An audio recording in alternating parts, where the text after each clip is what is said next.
Assalamualaikum warahmatullahi wabarakatuh. Alhamdulillahirrabbilalamin. Wassalatu wassalamu ala ashrafil anbiya wal mursalin wa ala alihi wa sahbihi rasulillahi ajma'in, amma ba'd. Segala puji bagi Allah yang telah memberikan saya dan rekan saya kesempatan sehingga kami dapat menyelesaikan tugas dari mata kuliah metodologi penelitian yang diampu oleh Ibu dosen Dr. Kardina Angelina Siregar MPD. Di sini kami akan membahas mengenai judul Teknik Analisis Data dalam Penelitian Kualitatif. Sebelumnya perkenalkan, saya Hana Atiyah dan rekan saya Az-Zahra, kami dari kelompok 12. Saya Hana Atiyah selaku pemateri pertama akan membahas mengenai pengertian teknik analisis data dalam penelitian kualitatif. Nah, teknik analisis data dalam penelitian kualitatif merupakan proses sistematis untuk mencari, mengelola, menyusun, dan menafsirkan data dari berbagai sumber seperti wawancara, observasi, serta dokumentasi. Berbeda dengan penelitian kuantitatif yang menggunakan prosedur statistik baku. Analisis data kualitatif bersifat fleksibel, terbuka, dan berkembang sesuai dinamika di lapangan. Proses analisis ini berlangsung sejak sebelum peneliti memasuki lapangan, selama pengumpulan data hingga setelah penelitian selesai. Jadi, kita harus melakukan analisis itu melalui 3 tahap. Mulai dari kita memasuki lapangan, kemudian selama pengumpulan data hingga setelah penelitian selesai. Nah, di sini kami akan membahas teknik analisis data menurut beberapa para ahli. Yang pertama di sini saya akan membahas teknik analisis data model Milas dan Huberman. Di sini mereka memberikan 4 poin. Yang pertama itu ada data collection atau pengumpulan data. Yang kedua itu data reduction atau reduksi data. Dan yang ketiga itu data display atau penyajian data. Dan yang terakhir yaitu conclusion drawing atau verification. Baik, di sini saya akan menjelaskan satu persatu. Yang pertama itu data collection atau pengumpulan data. Nah, keempat poin ini adalah alur untuk menganalisis data dalam penelitian. Yang pertama itu pengumpulan data. Sebelum kita meneliti sebuah objek, kita harus mengumpulkan dulu data-data yang akan diteliti. Sehingga kita tahu kemana nanti arah yang harusnya kita teliti itu. Baik. Tadi yang pertama yaitu mengumpulkan data atau pengumpulan data. Nah, sehingga nanti pada akhirnya kita akan mendapatkan data yang beragam atau bervariasi. Kemudian langkah yang selanjutnya itu data reduction atau reduksi data. Yang mana setelah kita tadi mengumpulkan data, kita mereduksi data yang telah kita kumpulkan tadi. Alias kita menyederhanakan data yang sudah kita kumpulkan tadi. Karena apa? Karena saat kita mengumpulkan data-data tadi, itu datanya masih random, masih bervariasi, sehingga pada saat reduksi data ini, kita menyederhanakan, kita menyaring, sehingga kita mengetahui tujuan yang akan kita teliti itu yang mana. Baik, selanjutnya yang ketiga itu data display atau penyajian data. Nah, apa yang dimaksud penyajian data? Nah, tadi setelah selesai kita reduksi data atau kita saring data, maka kita akan mendapatkan sekumpulan informasi yang telah disusun, yang mana kemungkinan akan memberi adanya penarikan kesimpulan serta pengambilan tindakan yang akan kita lakukan dalam penelitian kita.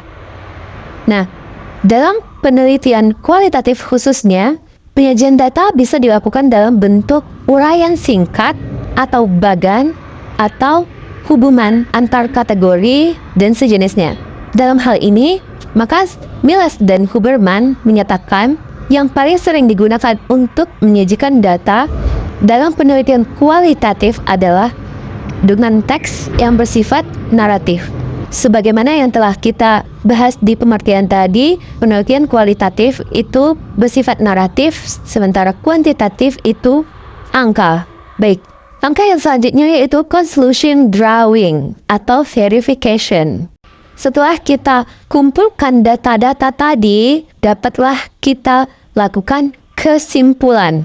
Nah, langkah ini menurut Milas dan Huberman yaitu penarikan kesimpulan dan verifikasi.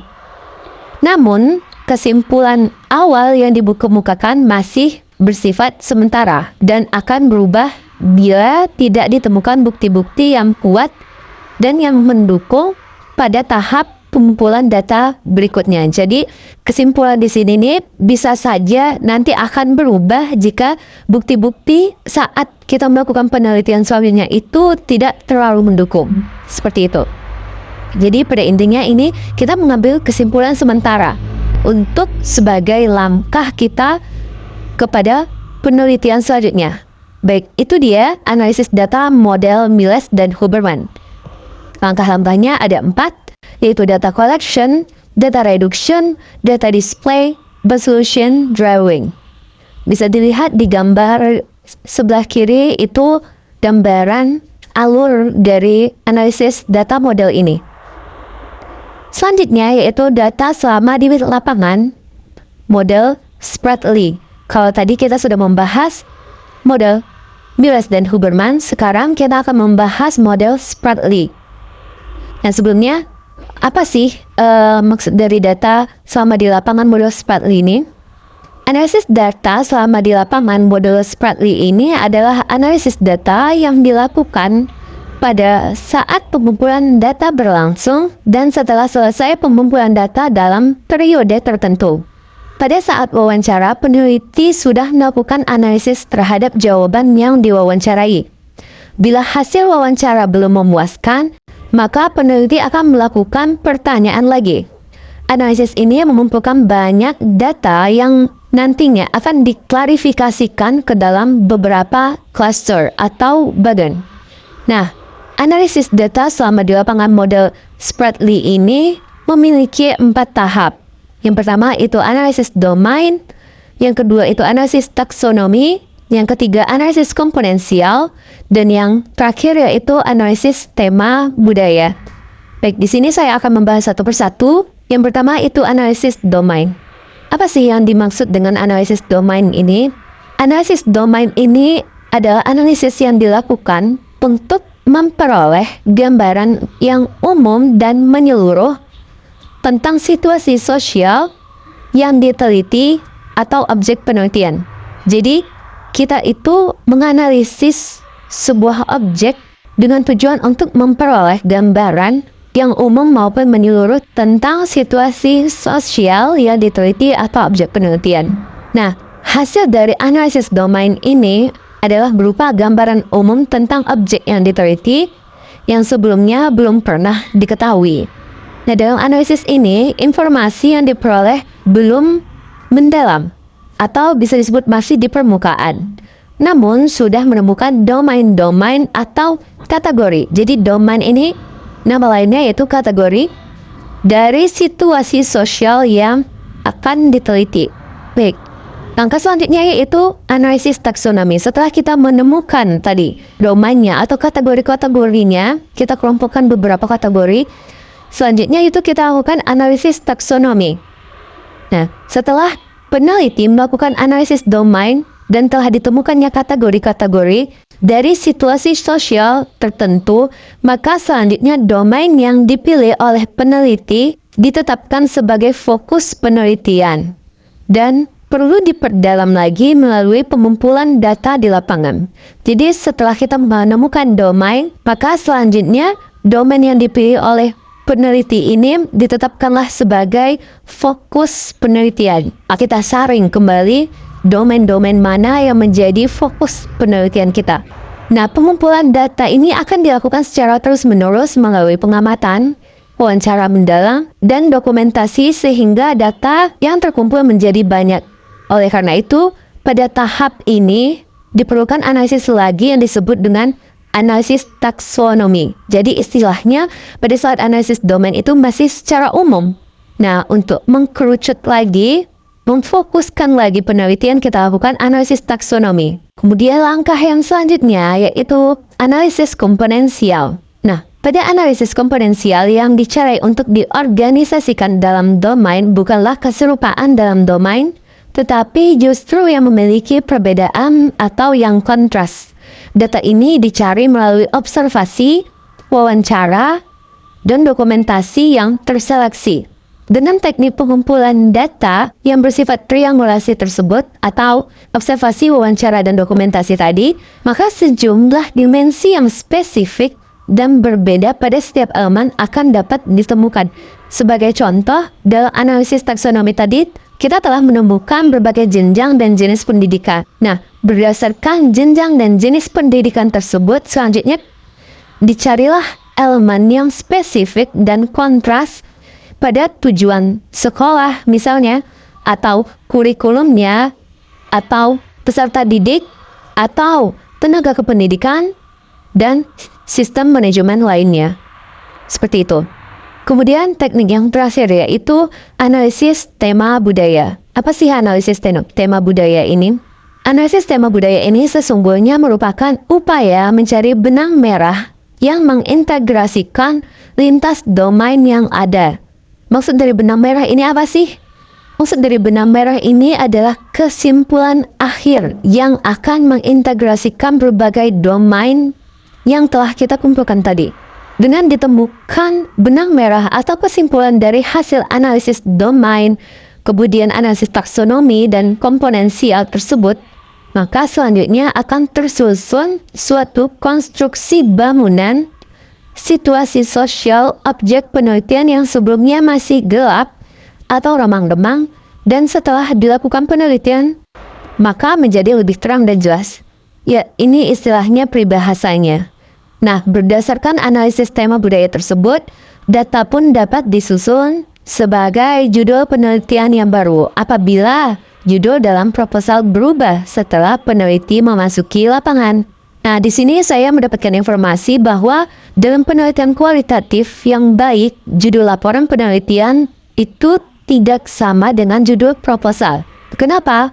Hal ini berarti peneliti mampu melepaskan dari tentang apa yang dipikirkan sebelum penelitian dan mampu melihat gejala dan situasi sosial atau objek penelitian yang alamiah, lebih mampu memperhatikan kondisi yang sebenarnya terjadi di lapangan, kemudian tidak terpengaruh oleh pola pikir sebelum peneliti ke lapangan. Nah, dengan menemukan judul baru dalam laporan penelitian berarti peneliti telah melakukan analisis tema dan temanya diwujudkan dalam judul penelitian. Seperti itu.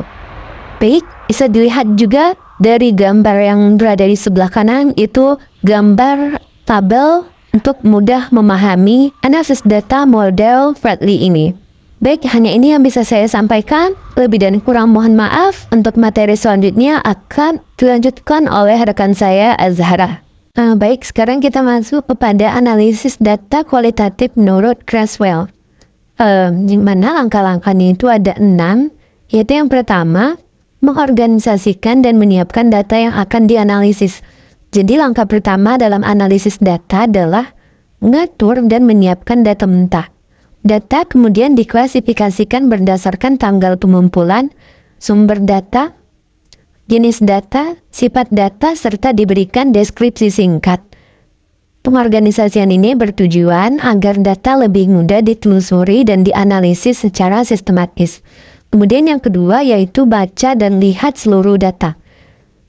Nah, jadi peneliti harus membaca semua data yang telah dikumpulkan untuk memahami isinya secara menyeluruh. Ini termasuk melihat informasi apa saja yang disampaikan oleh masing-masing informan, membandingkannya satu sama lain, serta memahami makna yang terkandung di dalamnya. Dengan memahami data secara keseluruhan, maka peneliti dapat lebih mudah memilih data yang penting, unik, relevan, dan sesuai dengan pertanyaan penelitian. Kemudian yang ketiga yaitu membuat coding seluruh data. Jadi coding adalah proses memberikan tanda atau simbol pada kelompok data yang sejenis. Data yang serupa diberi kode yang sama dan proses ini dapat dilakukan secara manual atau menggunakan software. Jadi melalui coding, peneliti dapat menemukan tema-tema atau kategori-kategori baru yang menjadi temuan penelitian. Biasanya sebuah penelitian menghasilkan 5 hingga 7 tema utama yang bisa digunakan untuk menyusun kesimpulan atau bahkan menjadi dasar judul penelitian. Kemudian yang keempat yaitu menggunakan coding sebagai bahan untuk membuat deskripsi. Nah, jadi setelah tema atau kategori ditemukan, peneliti menyusunnya dalam bentuk deskripsi yang singkat dan terstruktur. Deskripsi ini menjelaskan bahwa tema-tema yang dihasilkan merupakan temuan baru. Deskripsi disusun dari hal yang bersifat umum ke hal yang lebih spesifik, sehingga membantu pembaca memahami makna dari setiap kategori yang telah ditemukan. Kemudian yang kelima yaitu menghubungkan antar tema. Setelah menemukan tema-tema, langkah berikutnya adalah mencari hubungan antar tema. Misalnya dalam konteks pendidikan, tema tentang guru, pembelajaran, evaluasi, kepala sekolah, dan pengawas bisa dikaitkan satu sama lain. Peneliti dapat menyusun hubungan fungsional antar tema tersebut. Seperti guru memengaruhi pembelajaran, dan pembelajaran memengaruhi hasil belajar. Untuk menghubungkan tema-tema ini, peneliti perlu menggunakan kerangka teori tertentu sebagai landasan berpikir. Kemudian yang keenam yaitu memberikan interpretasi dan makna tentang tema. Jadi langkah terakhir adalah memberi interpretasi terhadap hubungan antar tema yang telah disusun. Interpretasi ini bertujuan agar orang lain memahami makna di balik data. Misalnya dari hubungan tema yang ditemukan, dijelaskan bahwa hasil belajar siswa sangat dipengaruhi oleh proses pembelajaran yang dalam hal ini ditentukan oleh kinerja guru. Kinerja guru dipengaruhi oleh peran kepala sekolah dan pengawas melalui kegiatan supervisi. Maka, meskipun kepala sekolah dan pengawas tidak berinteraksi langsung dengan siswa, mereka tetap berkontribusi terhadap peningkatan kualitas pembelajaran dan hasil belajar siswa. Nah, kemudian kita masuk ke analisis data kualitatif model lain. Yaitu yang pertama, pengumpulan data. Jadi dalam penelitian kualitatif, proses pengumpulan data adalah tahapan utama yang dilakukan langsung oleh peneliti sebagai instrumen kunci. Teknik yang digunakan antara lain observasi, wawancara mendalam, dan studi dokumentasi. Semakin lama peneliti berada di lapangan, semakin banyak pula data yang diperoleh, baik yang bisa diamati maupun yang tidak tampak secara langsung, seperti perasaan atau emosi. Bahkan gerak tubuh seperti anggukan atau tangisan bisa menjadi data yang memiliki makna tertentu, tergantung konteksnya. Kemudian yang kedua yaitu deskripsi data mentah. Jadi setelah semua data terkumpul, peneliti menyusunnya dalam bentuk narasi atau tampilan visual dalam mengubah bentuk aslinya. Data pada tahap ini belum diolah, belum bermakna dan masih berserakan. Biasanya semua data mentah ini ditempatkan dalam lampiran karena jumlahnya sangat banyak. Termasuk dalam data ini adalah ekspresi emosional yang sudah ditulis ulang dalam bentuk narasi agar bisa dianalisis lebih lanjut. Kemudian yang ketiga yaitu reduksi data. Jadi reduksi data ini adalah proses menyaring data mentah yang sudah terkumpul. Tujuannya untuk memilih data yang paling relevan, penting, unik, dan berkaitan langsung dengan pertanyaan penelitian. Data yang tidak diperlukan akan dieliminasi. Dalam proses ini, peneliti biasanya menggunakan landasan teori untuk menentukan data mana yang layak dipertahankan. Kemudian yang keempat yaitu kategorisasi data. Jadi setelah data direduksi, langkah berikutnya adalah mengelompokkan data ke dalam kategori-kategori tertentu berdasarkan kesamaan makna atau isi. Kategorisasi ini membantu peneliti memahami pola yang muncul dari data. Dari data yang semula tidak terstruktur, kini terbentuk kelompok-kelompok yang bermakna dan siap dianalisis lebih dalam. Kemudian yang kelima yaitu mengkonstruksi hubungan kategorisasi. Tahap ini merupakan lanjutan dari kategorisasi, di mana peneliti membangun hubungan antar kategori yang telah ditemukan. Dalam proses ini dibutuhkan kerangka teori sebagai dasar analisis. Hasil konstruksi bisa berbeda antara satu peneliti dengan yang lain, tergantung pada pendekatan teoritis yang digunakan. Misalnya, beberapa kategori dapat disusun menjadi satu bangunan konsep yang utuh, seperti analogi membangun rumah dari fondasi hingga atap. Setelah semua konstruksi dan hubungan antar kategori selesai, keabsahan data diuji melalui berbagai teknik seperti triangulasi, diskusi sejawat, dan member check. Bila data dinyatakan kredibel, barulah peneliti bisa menyusun kesimpulan akhir dari hasil penelitian. Baik, selanjutnya kita masuk kepada contoh analisis data kualitatif. Nah, sudah tertera pada PPT bagaimana contoh analisis data kualitatif dari yang pertama yaitu judul penelitian. Judul penelitiannya di sini kita ambil yaitu faktor-faktor yang mempengaruhi produktivitas kerja pegawai di PT Sinar Pelangi. Nah, kemudian rumusan masalahnya itu ada dua. Yang pertama, satu faktor dominan yang mempengaruhi produktivitas kerja pegawai. Kemudian yang kedua, pola hubungan antar faktor yang mempengaruhi produktivitas kerja. Kemudian yang ketiga ada kajian teori. Teori digunakan sebagai lensa untuk memahami dan menganalisis data, bukan untuk menguji hipotesis. Peneliti memperdalam teori tentang produktivitas kerja, motivasi, kepemimpinan, dan etos kerja. Kemudian yang keempat ada pengumpulan data. Nah, jadi data dikumpulkan melalui wawancara, observasi, dan dokumentasi dengan pimpinan, kepala bagian produksi, supervisor, dan pekerja. Teknik triangulasi digunakan untuk menguji kredibilitas data. Kemudian yang kelima, analisis data. Yang pertama itu ada deskriptif, yaitu produktivitas menurun 70% dari target. Mesin tua semangat kerja menurun. Kemudian yang kedua, kategorisasi, yaitu ada produktivitas menurun, mesin usang, insentif turun, motivasi kerja rendah, kepemimpinan kurang semangat. Kemudian yang ketiga ada connecting, yaitu hubungan timbal balik antara produktivitas, insentif, dan motivasi kerja. Produktivitas rendah menyebabkan insentif turun yang berdampak pada motivasi dan kinerja pegawai. Nah, jadi kesimpulannya, ada produktivitas rendah disebabkan oleh mesin tua dan motivasi kerja rendah. Motivasi dipengaruhi oleh kepemimpinan dan insentif. Terdapat hubungan timbal balik antar faktor-faktor tersebut. Nah, mungkin sekian presentasi dari kami. Semoga bermanfaat dan dapat dipahami. Apabila ada kesalahan, saya mohon maaf. Saya tutup dengan Assalamualaikum warahmatullahi wabarakatuh. Thank you for watching.